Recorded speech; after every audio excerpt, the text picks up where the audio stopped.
10x your service design offering with Smapply. Take 20% off any order with This Is HCD 20 off.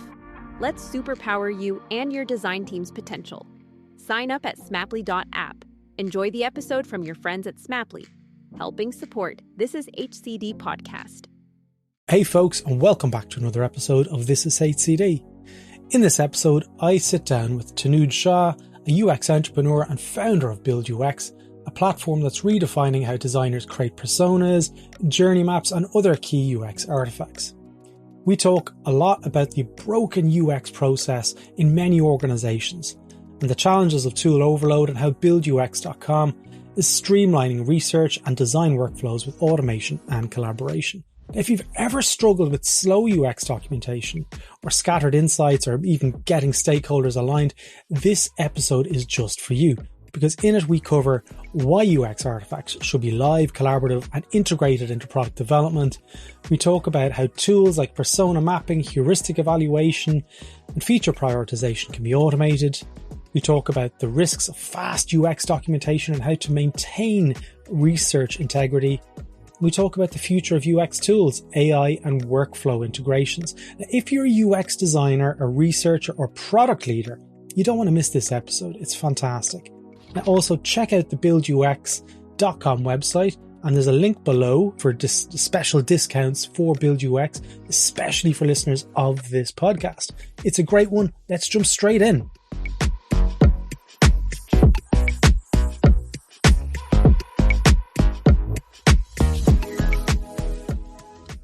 Hey Tanuj, great to have you on the podcast. Maybe we'll start off. Tell us a little bit about yourself, where you're from and what you do. All right. So my name is Tanuj Shah, and I've been a UX entrepreneur for like over 15 years. So my education is user experience design. I started a services company, and it's called User Facet, and I've been running it for 15 years.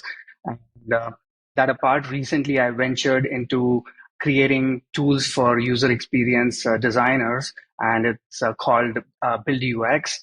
And yeah, I'm from Bangalore. It's called the Garden City of India. You have all tall trees around, and you get some of the finest dosas in the world just around Absolutely. where I stay. I know what dosas are because we've discussed it actually in the prelude to this.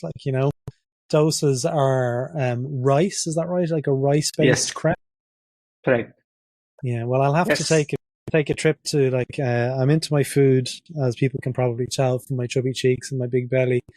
But I'll have to take a trip to Bangalore someday. I'd love to go and visit. You're invited.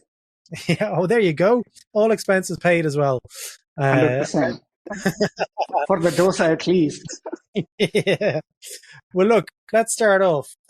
We connected, total disclaimer, we connected like I do with a lot of people. I try products out, I try services out, and I got in touch. I said, hey, listen, look, I really like what you're doing here. I'd be interested in having a conversation. And you responded to me a couple of days later saying, hey, I'm the CEO of the business. Build UX was a really great experience for me using it, and I can see the value in what you're trying to do. And I'd love to talk to you a little bit more around the origination of this and what value that you're hoping to bring to the broader design community. So Build UX, where and what is the value that you're aiming to give to designers around the world? Sure. So firstly, thanks for being a great user of Build UX and working with it. So as I told you, I've been an entrepreneur in the UX space for over a decade now, and I've provided services to top companies around the world. What I have seen is the user experience function is kind of broken. And there are three major issues that I've been seeing, and those are the ones I'm trying to fix. So the first one is that user experience design is not just about designing user interfaces, and a lot of time is spent on it. And when you look at other processes like creating personas, journey maps, behavioral maps, day in life of competitive analysis, information architecture, service design blueprint, all these are amazing processes, but they take a long time. Like even just the act of creating the output takes a long time, right? Like you could be creating personas in Figma, and that's open canvas. You have to think about the layout. You have to think about the icons that go in it. So it's a lot of work beyond just creating that artifact. There's a lot of cognitive load. So we are trying to create tools that make it much, much, much faster. So these are tailor-made tools to just say create personas, tailor-made tools to just create maps, like journey maps, behavioral maps, persona maps, to conduct usability reviews on screens, right? Like heuristic evaluation. So you have these tailor-made tools for that. The second big issue that we see is that most of these outputs are shared during meetings with stakeholders, right? You meet them, you show your personas or you show your journey maps. But if you see how Figma changed the whole landscape, right? Like you have live and collaborative designs and design reviews. So anybody can just open a link, see what's the latest update on designs, make comments, work on it before the next meeting. It's the exact same thing we are trying to do with Build UX, right? All of these tools for each of these processes are all live and collaborative. So everybody can participate. They can be well prepared before the meeting. So your iterations are much better, and everybody understands what you're thinking about the user, or what you're finding about the user, or what everybody on the team thinks about the user, right? So everybody gets involved. The third thing is, we see we don't see the UX outputs be a part of accountability, right? By that, what I mean is that we do all this work, we create these great outputs, but then they just end up as PDF files and emails, right? Just biting dust.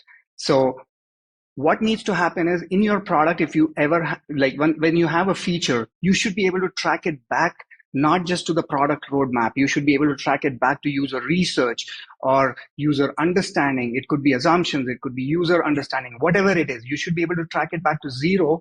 So these artifacts need to become a part of product lifecycle, right? So these three things. I love that, because at the moment, I know, like, I've brought a couple of people into my business recently, and their comments are like, "Man, you use a lot of tools." Mm-hmm. And I'm like, yeah, I do, yeah. And I take it as a badge of honor. And they were like saying it as something that was really negative. Like, I use lots of different tools for certain tasks. Is that a positive or a negative, the fact that it's so distributed when you're working as a designer? What do you think? I don't exactly know the tools that you use and what part you use it for. So if you could shed some light. I mean, like Figma, Dovetail for research. You know, I use Descript for transcriptions, for anonymizing stuff. There's lots of other tools. Like I'm a big believer in, like, Smaply are kind of like brothers in this podcast, and sisters as well, because there's lots of stuff in Smaply that I use for as a service designer. It just fills nearly all my requirements. So when you've got all of these different tools, what you're talking about there is integration back to, you know, research tools. So is it a fair assumption that that's where you want to take Build UX? You want to take it right back to the origination of being able to use it as a research tool?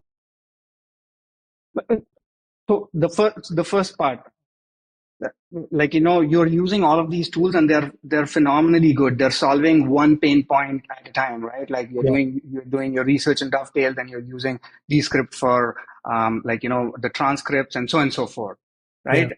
What we are trying to do is, if we can integrate all of these together, right? If we can make like a journey and these all become a part of it, and Build UX also is a part of it, right? Then the entire user experience practice becomes a part of the product lifecycle, right? You can go back after something is built, you can go back, trace its roots, and then you can now pivot. You can maybe change things. You understand new things, and it again goes back into the product. And again, so the whole life cycle, like, you know, each of these products get deeply integrated into the product life cycle. So to your point, yes, Build UX is aimed to become a part of the whole product life cycle. For that, it will be integrated into everything, right? So you will be integrated into Azure DevOps, into Jira, and then maybe you're getting your data from testimonials, you're getting them from Descript or where a dovetail and so on and so forth. So you're getting in and then you're getting it out, and it's a piece sitting there. Yeah. Okay. So with the existing tool that I've used, I remember commenting to myself that the speed of the creation process of things like behavioral mapping and different aspects like that. Why do you think, like, is there a risk there that if we generate these artifacts really quickly, that it can devalue the kind of the artifact itself? Like anyone can come along and just generate personas in a couple of clicks. Could it potentially be seen as devaluing the importance of research? You tell me. Tell me something that, like, say you made say you created these behavioral maps or personas, right? Yeah. So I have a few questions, right? Like, do you think they don't evolve over a period of time, and should they evolve? Like, if they should evolve, do you have the capabilities and current tools to keep evolving it? Yeah. Right? So what we are trying to do with speed over here is we are trying to remove the cognitive load. It's just basically a tool that's tailored for that, right? So Right. you could create an invoice in Figma, you could create an invoice in a Word document or in an Excel sheet, but that you have to think so much. You have to think about the layout. You have to think where you have to put in your items and so on and so forth. But you have these phenomenal tools where you just feed in your items and stuff like that, and it gives you a beautiful looking output. That's exactly what we are trying to do. That's where we are trying to save the time. So Yeah. the information doesn't change. The research doesn't change. You always have to talk to your customers, but the speed at which you can share this information changes. Yeah. So if you know something today, I would love if my stakeholder also was aware of it. The sooner the better, instead of waiting for a meeting and creating a beautiful output and going there. Yeah, no, absolutely. So maybe you'll tell me a little bit more around the structure of Build UX. So most tools that you use, like say Canva is a very, very popular tool out there, and you can pull things into a canvas and create them. Within Build UX, the terminology, that the noun used is the frameworks. So you mentioned there about having it as a suite of things that you can do. Lots of different artifacts can get generated. Is my understanding correct? Like, you've got things in there like mapper and personas and reviewer and stuff. Correct. Tell us what the existing product can do for designers. Sure. What features that are in there? Because I know I've used it to create some behavioral maps, and I thought it was really, really cool. And I was able to generate my exports of my anonymized data from Dovetail, which did not make it very easy, by the way, Dovetail team, if you're listening. And I dropped it into this, and I wanted to see what it was going to create. And to my surprise, it actually created something that was quite accurate. And I was able to tweak it. It got me to 50, 60%. So personas is obviously one of the big things that when you look at your LinkedIn and you look at your website, you talk about this stuff an awful lot more. So first of all, tell us about the frameworks, and two, how are you generating insights on what to create next? Sure. So we started with the Mapper framework, and that was our flagship product. That was the first tool we came out with, so it could do persona maps, right? Over a period of time, like after 6 months, we started releasing the other tools. The second one was Reviewer, so where you could put in screenshots of your product or anything, any UI that you're working on, and just click on top of the screen and create issues, send them to Jira. The developer fixes it, they send it back to the Reviewer tool, and then you say marked as done, and it's resolved everywhere in the product lifecycle.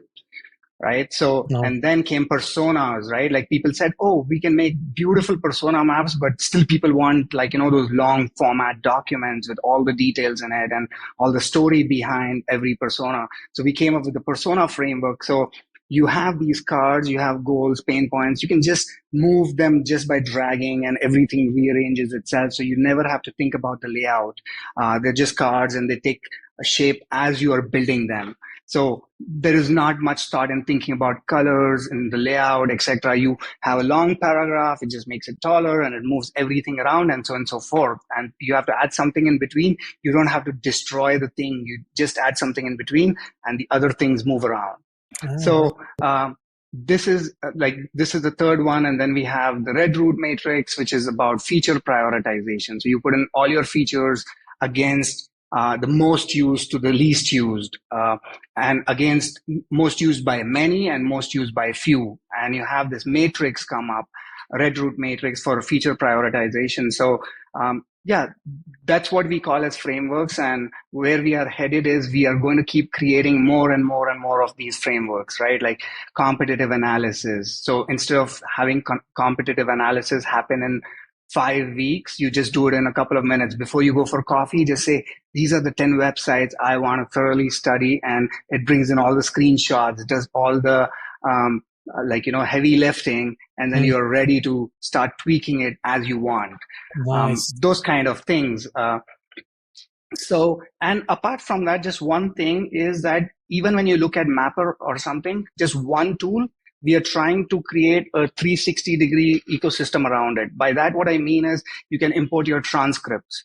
You can just import 100 interviews. That's like 20 pages each. You're looking at 2,000 pages. You just import them and it creates the mapper for you. Or you can tweak it. You can but you can do a lot of analysis automated.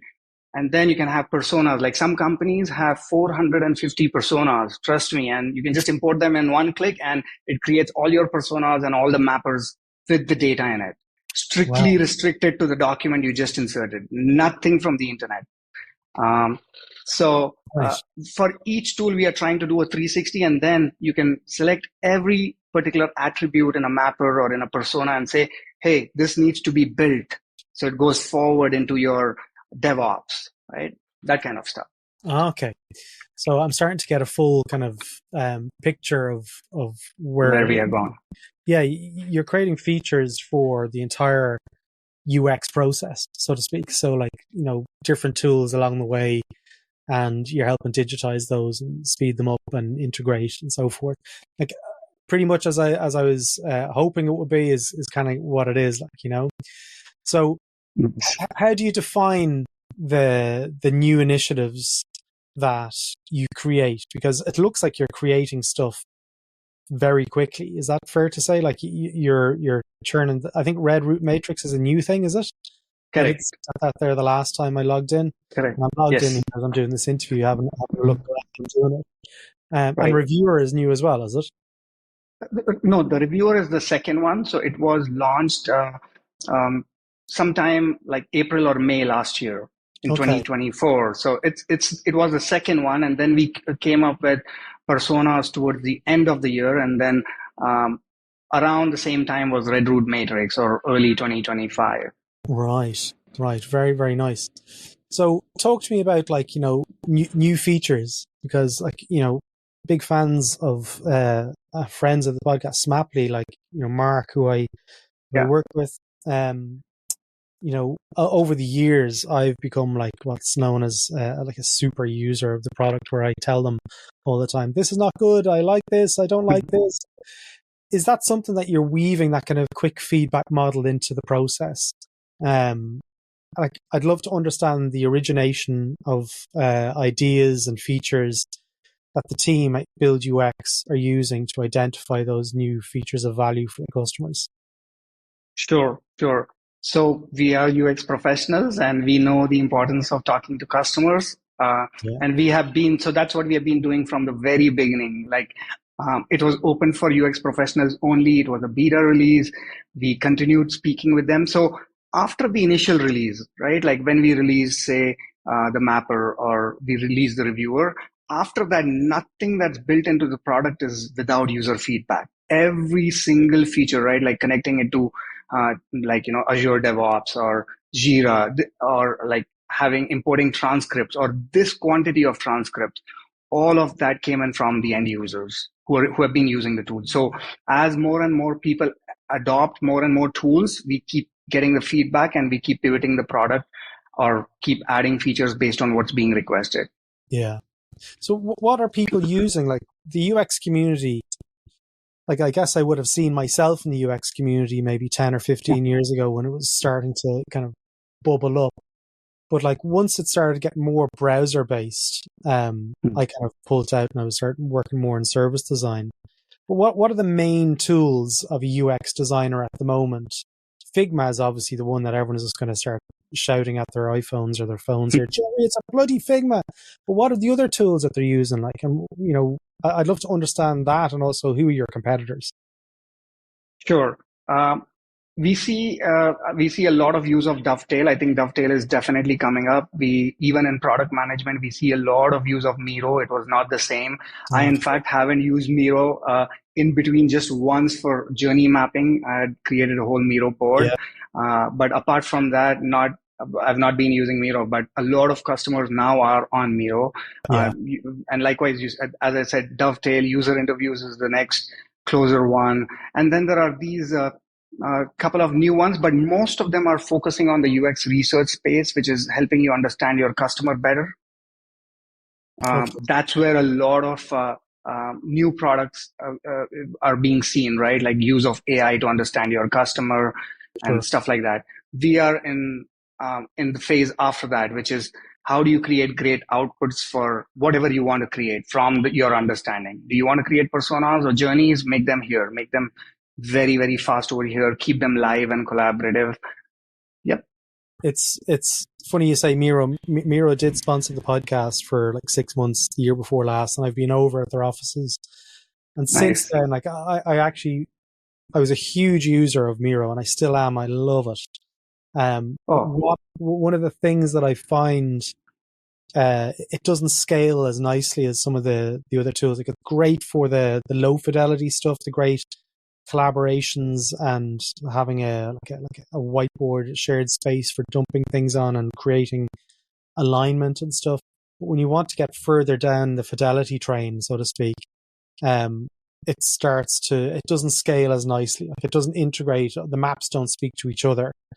And that's what my kind of hopes for a lot of the tools. Like you mentioned there about integrations and stuff, but being able to have a kind of a story that has a beginning, middle, and an end within the product is something that I don't see very well executed across a lot of products.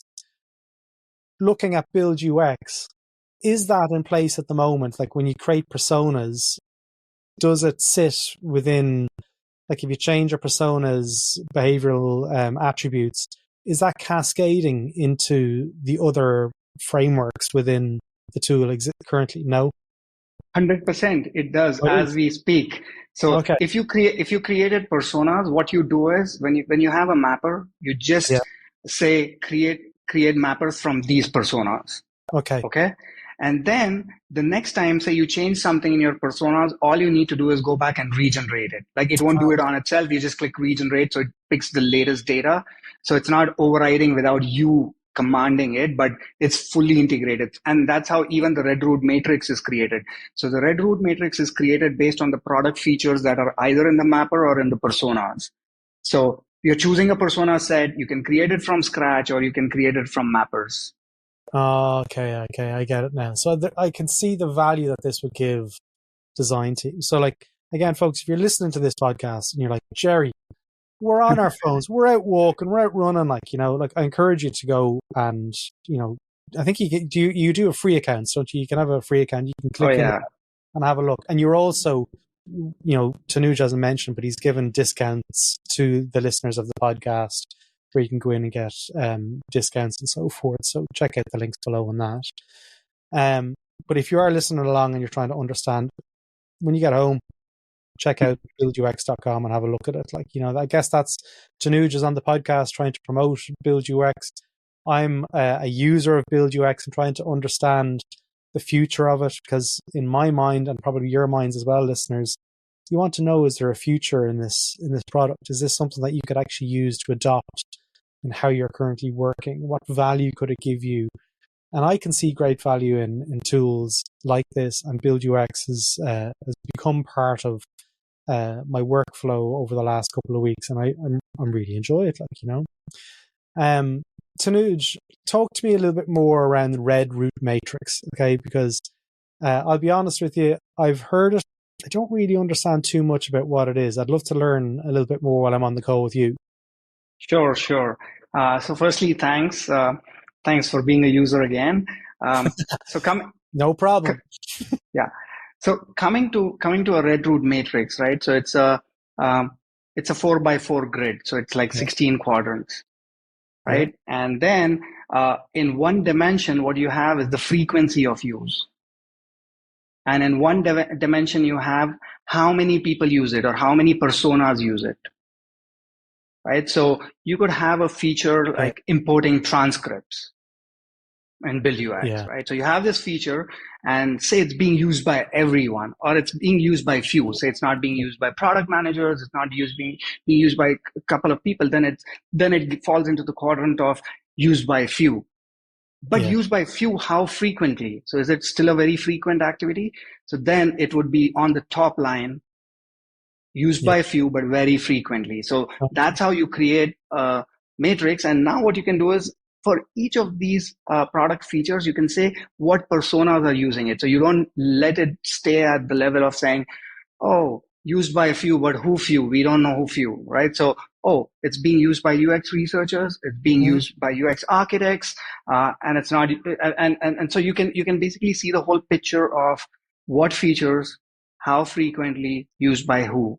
Okay. And you can even do it for subcomponents, right? Like you can do it for subcomponents. So a product might not have just like 16 and maybe in each card you can put like say 10 features. So not, sometimes you have even 500 features, so you can keep creating different matrix for each parts of your flow. Very, very, very nice. I am going to check that out because I think I've got something that I could use that for, to help visualize some stuff. In your Sure. mind, visualization is really at the core of a lot of design processes, mainly because it creates alignment within teams. In your perspective, and or in your experience, so to speak, uh, are these tools that you're working on at the moment, like how important is that alignment within organizations that have UX teams? Talk to me about the importance of alignment. Sure. It's very close to my heart, and it's a very important question for what we are trying to build. Um, So if you typically went out to a lot of product teams and picked out like key stakeholders, like your product managers, your UX designers, your executives, and you picked up a particular feature, and then you ask them, whom are you building this for, and how important is it for people? You'll most likely get very different answers from each one of them. And even like just top executives, you would find very different answers. What it comes to say is that maybe some are building a plane, somebody is building a train, somebody is building a ship, and somebody is building a cycle. They're all building vehicles. They're all building vehicles, but they're all building different things because they don't know whom they are building it for, how it's going to be a part of their end user's experience. Mm-hmm. So alignment becomes crucial, right? And that's what these tools are for. They're extremely visual in nature. So you just anybody, anytime. So they're extremely visual. They are collaborative and they are live. So anybody, anywhere can just pull up a persona map, a behavioral map, a persona document, and see what the user actually wants and where that particular feature requirement is coming from. So they know in what context, for whom are they building it for. Even like you take a process like day in life, right?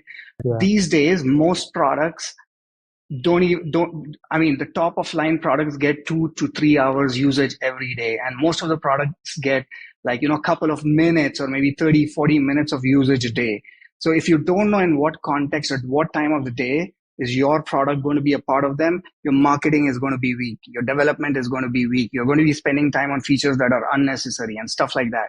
So all of these artifacts uh, become the bottom line for alignment, and that's what we are trying to build. Okay, excellent.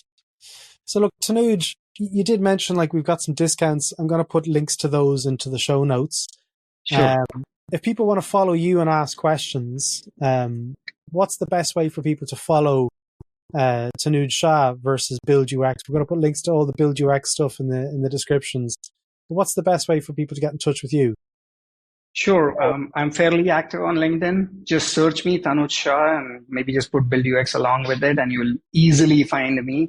Just connect. I love to connect with UX folks and anyone who is interested in having a conversation.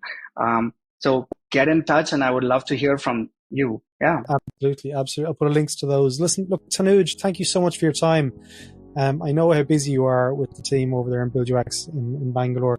If you did mention you're going to Fig Jam in San Yes. Francisco, it's a couple of weeks, probably March, isn't it? Sometime March, April. Yeah. So if people are going along to Fig Jam and they want to kind of catch up with Tanuj, message him on LinkedIn. I'm sure you'd love to have a coffee with people. Oh yeah, and I'll show you some cool stuff and some things which are still work in progress. So you'll see some amazing stuff, and I can share some amazing outputs with you in seconds that you can take and look at them yourself. And I would love to get in touch. Yeah, Sure. and not just that, I'm going to be there at Dovetail, the Inside Out conference. We are going to be at the UXR conference 2025. That's also in San Francisco. So a couple of events to catch up. Yeah, for sure. Tanuj, thanks so much for your time. Thank you, Gerry.